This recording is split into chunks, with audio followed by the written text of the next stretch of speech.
Savez-vous que les taxes communales relatives aux établissements hôteliers sont illégales?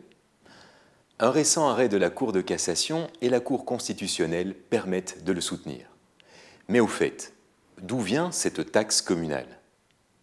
Il était une fois, au Moyen Âge, des seigneurs qui imposaient de manière arbitraire des taxes à l'égard de leurs serfs et vassaux. Elles n'avaient pas d'autre motivation que de remplir la cassette du suzerain. Depuis la naissance de la Belgique, la Constitution confère aux communes le pouvoir d'établir des taxes pour servir l'intérêt communal. Après des années de cocagne, les budgets communaux connurent leurs premières difficultés. Les communes ont recherché de nouveaux moyens financiers sans que ce ne soit défavorable pour leur électorat. L'idée est donc venue de taxer des gens qui ne votent pas et qui sont de passage et qui ne seraient d'ailleurs même pas au courant qu'une taxe allait leur être réclamée. J'ai nommé les touristes. Et oui, en effet, au départ, la taxe de séjour était imposée aux clients de l'hôtel. Les hôteliers étaient alors chargés par la commune de collecter auprès de leurs clients cette fameuse taxe. C'était un système low cost pour l'administration et qui ne lui donnait pas une mauvaise image.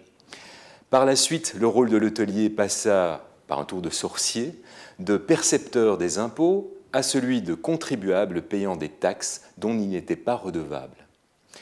Ces premières taxes furent fixées de manière très scientifique, à savoir à pouf, sur la base d'un pourcentage du chiffre d'affaires choisi arbitrairement.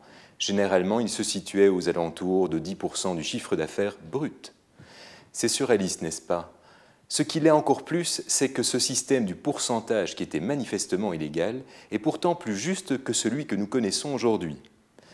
En effet, depuis que les règlements communaux ont été annulés par le Conseil d'État et que des communes ont été condamnées par des tribunaux en raison de la double imposition qu'elles faisaient subir aux hôteliers, la taxe fut non plus calculée sur la base d'un pourcentage, mais en fonction de différents paramètres tels que la classification de l'hôtel et le nombre de ses chambres.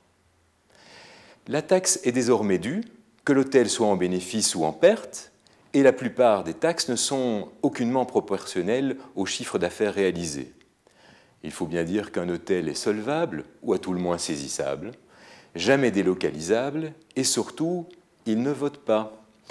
Selon des pratiques ancestrales, les communes estiment toujours qu'elles n'ont pas besoin de motiver leur règlement taxe. Vous ne trouverez donc nulle part les raisons permettant de comprendre pourquoi et comment vous êtes taxé de la sorte. On le sait, elles correspondent plus ou moins, très curieusement, au montant de la taxe qui était perçue sur la base du pourcentage. Ainsi, dans la plupart des règlements taxes de Belgique, vous ne trouverez aucune motivation.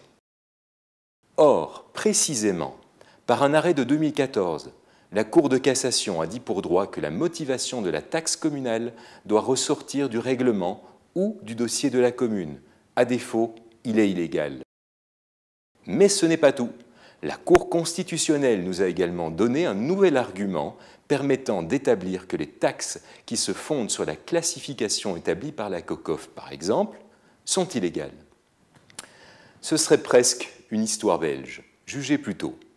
La COCOF a pendant des années exercé des pouvoirs et des compétences qui ne lui appartenaient pas.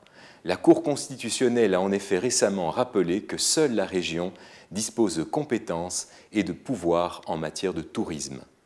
En synthèse, les règlements taxes qui fixent les taux des taxes en fonction d'une classification illégale sont également illégaux.